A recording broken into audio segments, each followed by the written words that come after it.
성령의 열매에 대해서 함께 또 생각해 보려고 합니다. 성령의 열매는 총 몇 개가 있죠? 예. 그럼 몇 주까지 갈 것 같습니까? 예. 9주까지 가죠? 예. 9주까지는 이제 성령의 열매에 대해서만 쭉 공부를 하도록 하겠습니다.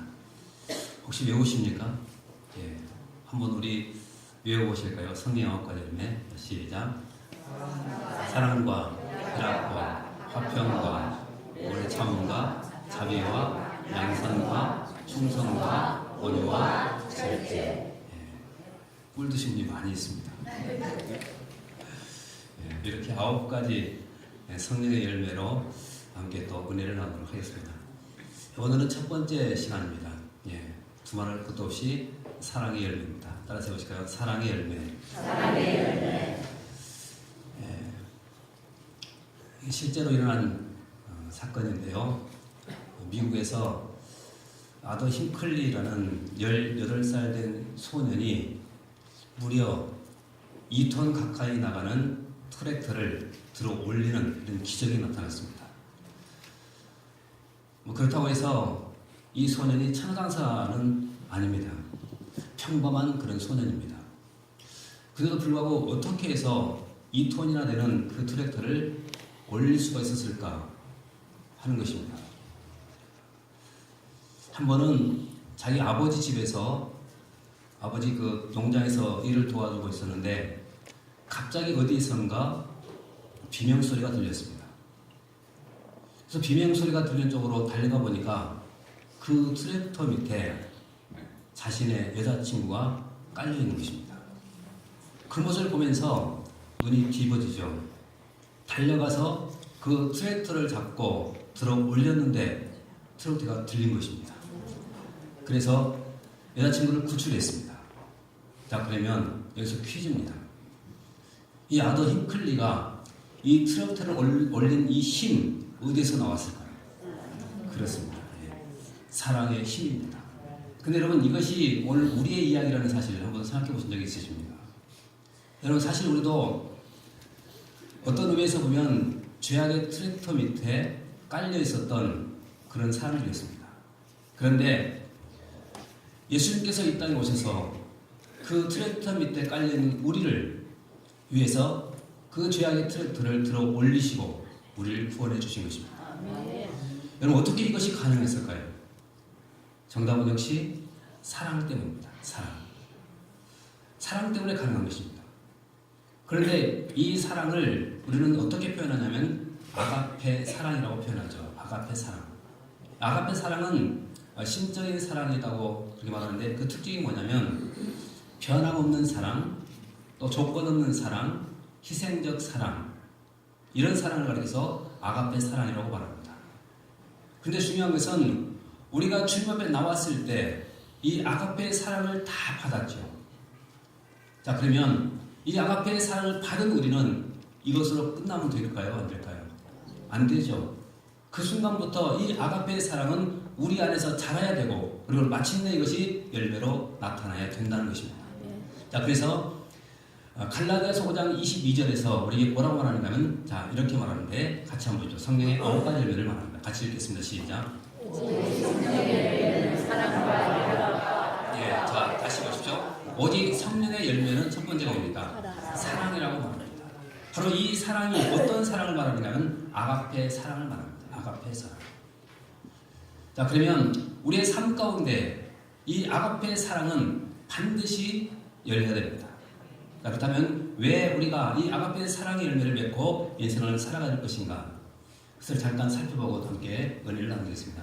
3가지로 말씀을 정리하겠습니다. 먼저 첫 번째는요, 따라서 보실까요? 성부, 하나님 때문에. 자, 우리가 왜 이 사랑의 열매를 맺어야 될까요? 정답은 성부 하나님 때문입니다. 자, 그렇다면 우리 성부 하나님 과연 어떤 분이신가 우리가 봐야 되는데요. 자, 오늘 말씀 한 8절 말씀부터 잠깐 보겠습니다. 8절 같이 한번 읽어보겠습니다. 자, 성부 하나님이 어떤 분이신가 보십시오. 자, 시작. 보면 너희를 부르시니 선한 것이 아니니라. 8절 시작.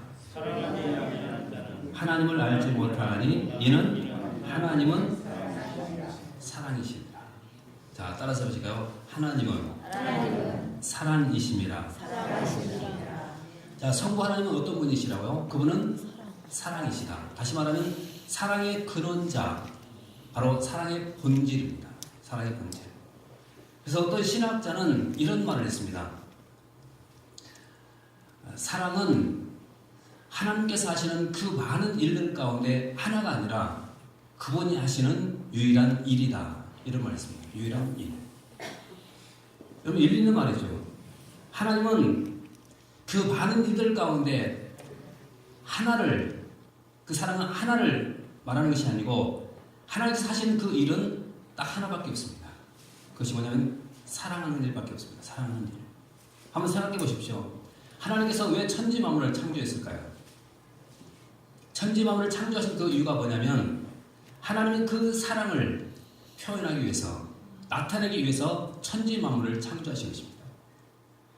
한번 생각해 보십시오. 첫째 날부터 다섯째 날까지 하나님께서는 모든 것을 만드셨고, 여섯째 날 마지막에 누구를 만들었습니까? 우리 사람을 만들었습니다.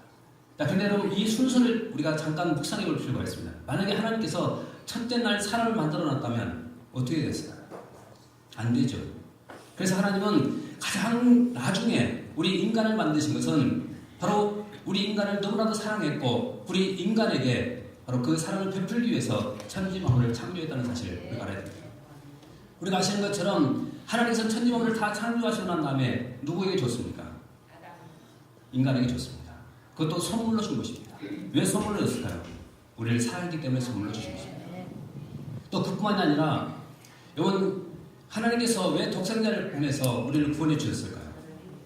역시 이것도 사랑 때문이라고 성경 말합니다. 그것이 요한복음 3장 16절인데 같이 한번 보겠습니다.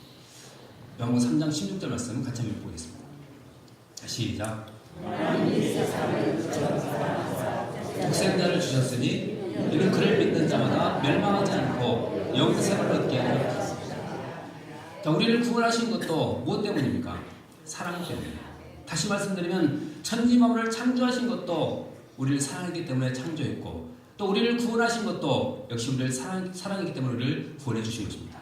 그러면 이런 사랑을 받은 우리라고 한다면 과연 어떻게 살아야 할까요? 우리도 마땅히 그 사랑을 나타내면서 우리가 인생을 살아가야 되는 것입니다.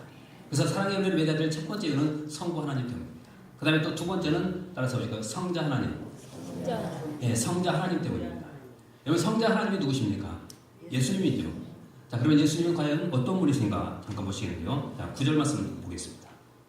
9절 같이 한번 읽어보겠습니다. 시작. 하나님의 사랑이 우리에게 이렇게 나타난 바 되었으니 하나님이 자기의 독생자를 세상에 보내심은 그런 말미암아 우리를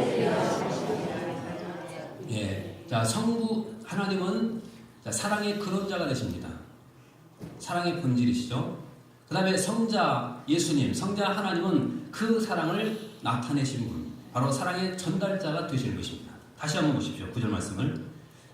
하나님의 사랑이 우리에게 이렇게 뭐했다고 그러죠? 나타났다. 누구를 통해서 나타났을까요? 독생자를 통해서 나타난 것입니다. 자, 그러면 하나님께서 독생자를 이 땅에 보내셨습니다. 그리고 독생자이신 예수님이 바로 이 땅에 인간의 몸을 입고 오신 것입니다. 이것은 바로 하나님의 사랑이 나타난 것입니다. 또 그뿐만이 아니죠. 여러분, 예수님께서 왜 십자가에서 못 박혀 죽으셨을까요? 그렇죠. 우리를 사랑하시기 때문에 십자가에 못 박혀 죽으신 것입니다. 그래서 하나님이 사랑해서 독생자를 보내주셨고, 그 독생자가 이 땅에 오셨습니다. 그리고 그 사랑의 절정은 어디에서 이루어졌냐면 십자가에서 절정이 이루어지게 된 것입니다.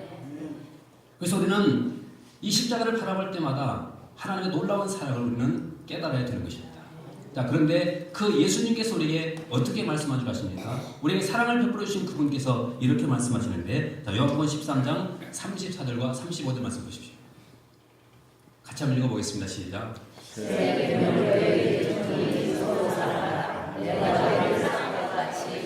자, 지금 요한복음 13장 34절 말씀에서 사랑을 가리켜서 새 계명이라고 말하고 있습니다. 새 계명이라고. 다시 한번 보십시오. 새 계명을 너희에게 주노니 서로 사랑하라. 내가 너희를 사랑한 같이 너희도 뭐라고요? 서로 사랑하라. 여러분 서로 사랑하는 것 이것이 주님께서 우리에게 주신 새 계명이라는 사실을 우리가 알아야 됩니다. 그 다음에 또 35절 말씀도 보십시오. 자 시작. 너희가 서로 사랑하면 이로써 모든 사람이 네. 너희가 내 제자니라. 우리가 주님의 제자라는 사실을 어떻게 알 수 있을까요? 성경 지식이 많다고 해서 내가 주님의 제자인 것을 알 수가 있을까요? 아니죠. 뭐라고 말합니까? 너희가 서로 사랑하면 이로써 모든 사람이 너희가 내 제자인 줄 알리라. 그럼 보십시오. 나에게 사랑이 없다고 한다면 우리는 스스로가 난 주님의 제자가 주님의 제자가 아니구나 내가 느낄 수가 있습니다. 성경은 분명히 말합니다.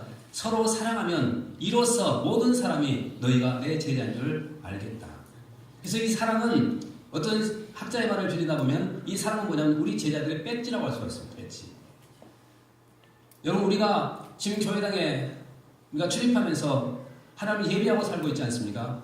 그런데 예배드는 거 이것보다 더 중요한 것은 뭐냐면 내가 그리스도의 제자가 되는 것 이것이 더 중요한 것입니다. 근데 어떻게 내가 주님의 제자인 것을 알 수가 있을까? 그것은 내가 달고 있는 배지를 보면 알 수가 있습니다. 여러분 사랑의 배지가 있습니까? 만약에 사랑의 배지를 달고 우리가 인생을 살고 있다고 한다면 우리는 주님의 제자입니다. 아멘. 그러나 이 사랑의 배지가 없이 우리가 인생을 살고 있다고 한다면 나는 주님의 제자가 아니라는 증거입니다. 여러분 이 배지 다십시오. 우리 옆 사람 모습을 구매해 주십시오. 집사님, 우리 사랑의 배지를 답시다. 배지 달면은 우리가 어디에 속한 사람인가 다 알 수가 있죠. 예. 우리 이태형 장로님 배지는 우리 교단만큼입니다. 예. 교단에 속해 있다는 증거입니다. 그러면 우리 가슴에 이 주님의 이 사랑의 배지가 있다고 한다면 우리는 누구에게 속한 사람이라는 것입니다. 하나님께 속한 주님께 속한 사람이라는 증거입니다. 여러분 주님께 꼭 속한 그런 인생 되시길 주님을 축원합니다. 그다음 또 세 번째입니다. 따라서 보실까요? 성령 하나님 때문에. 성령 하나님 때문에. 그러니까 성부 하나님 때문에 우리는 사랑의 열매를 맺어야 됩니다. 또 성자 예수님 때문에 우리는 사랑의 열매를 맺어야 됩니다. 그리고 또 성령 하나님 때문에 우리는 사랑의 열매를 맺어야 됩니다. 자 그러면 성령 하나님 과연 어떤 분이신가 잠깐 보시는데요. 13절로 내려가서 보겠습니다. 13절 같이 읽겠습니다. 시작. 그의 성령을 우리에게 주시고 우리가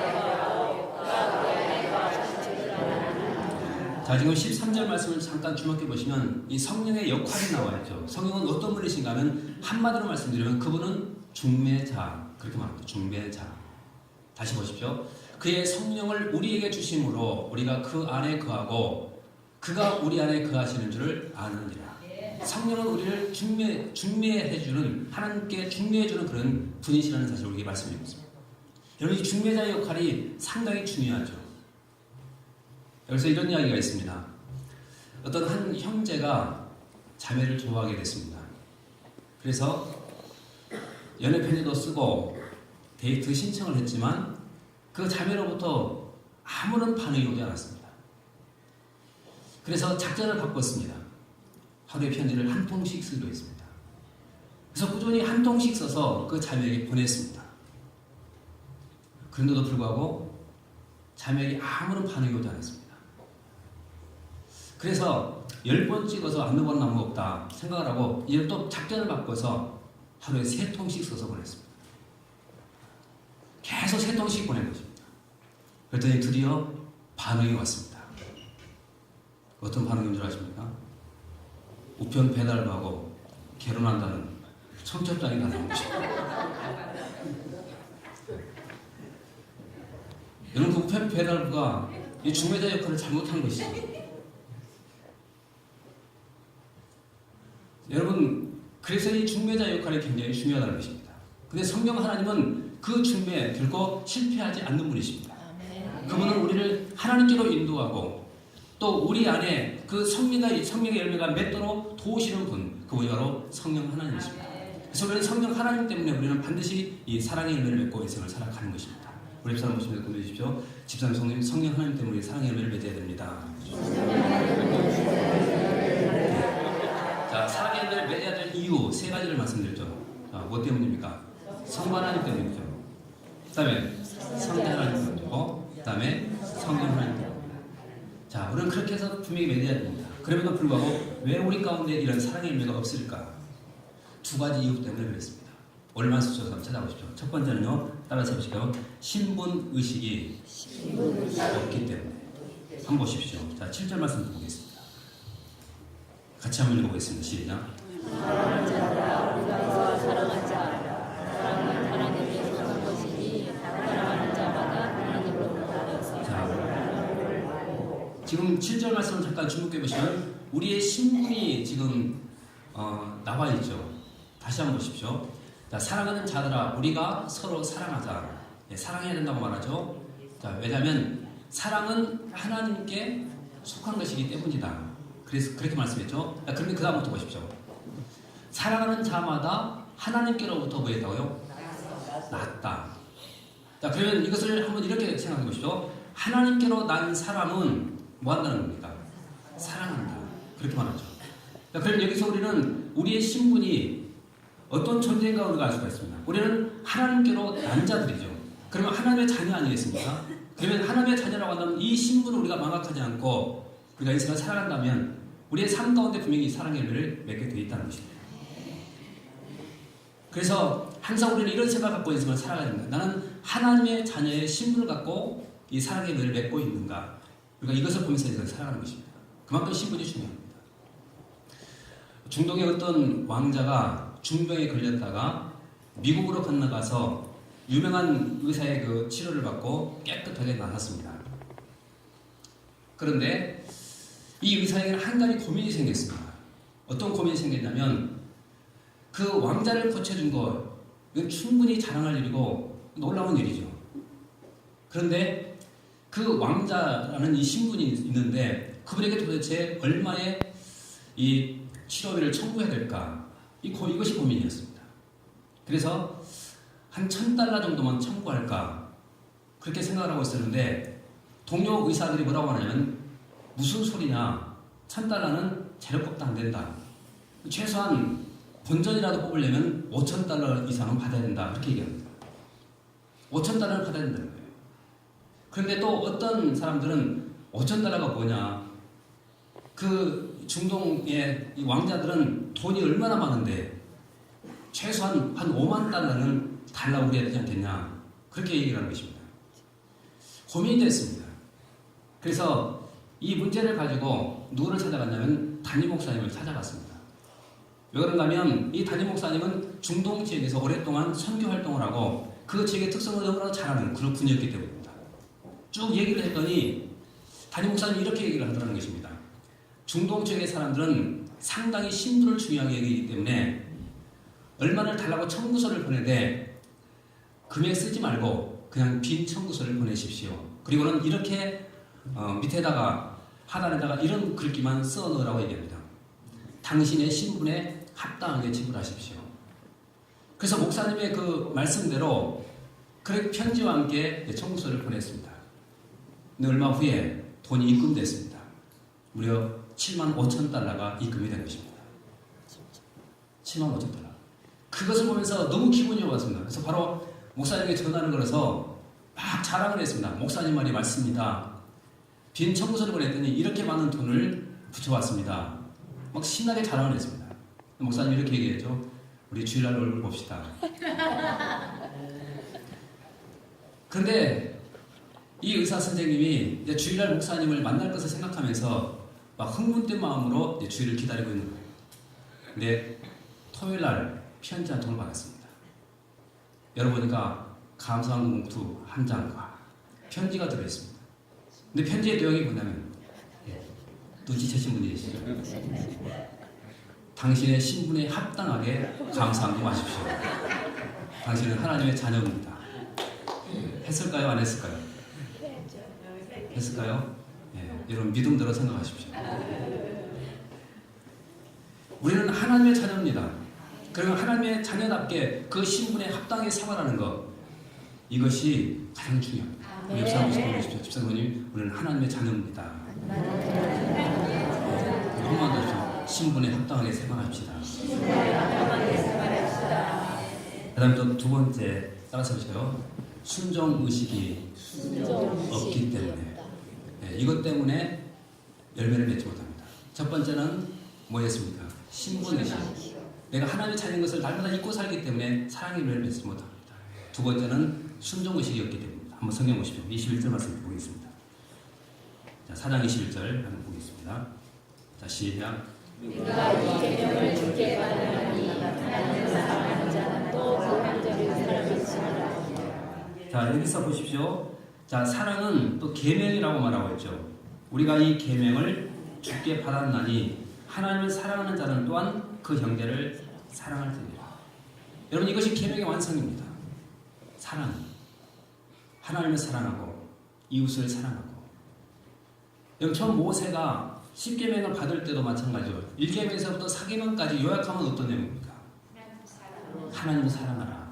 왜냐하면 하나님을 사랑하면 그 모든 계명 다 지킬 수가 있기 때문입니다. 그럼 5계명에서부터 10계명까지 어떤 계명입니까? 요약하면 이웃 사랑이죠. 이웃을 사랑하면 다 지킬 수가 있다는 것입니다. 그래서 계명은 사랑입니다. 그리고 성경을 한마디로 표현한다면, 한 단어로 표현한다면 사랑입니다. 하나님 사랑, 하나님 사랑 이야기. 이게 성경입니다. 자, 그런데 자, 11절 말씀을 잠깐 보십시오. 11절 같이 한번 읽어보겠습니다. 시작. 사랑하는 자들아 하나님이 같이 우리를 사랑하셨은즉 우리도 서로 사랑할 것이다. 네. 자, 사랑하는 자들아 하나님이 이같이 우리를 사랑하셨은즉 우리도 서로 사랑하는 것이 마땅하다. 자, 그러면 여러분, 이 말씀이 무슨 말입니까? 사랑하고 이 사랑이라는 이 계명에 순종하는 것, 이것은 마땅한 것이다. 그렇게 말씀합니다. 마땅한 것이다. 그래서 이 사랑은 마땅한 것입니다. 반드시 우리가 순종해야 될 하나님의 말씀입니다. 그럼에도 불구하고 왜 우리가 이 사랑의 열매를 맺지 못하고 인생을 살고 있는가? 그 이유는 간단하죠. 이 사랑에는 뭐가 따르냐면 수고가 따르기 때문입니다. 수고가. 여기 수고가 따릅니다. 그러나 여러분, 한번 생각해 보십시오. 수고 없이 어떻게 우리가 사랑의 열매를 맺을 수가 있겠습니까? 우리가 잘 아시는 것처럼 데살로니가 교회를 한번 생각해 보십시오. 여러분, 데살로니가 교회 그러면 생각나는 중요한 세 단어가 있죠. 뭡니까?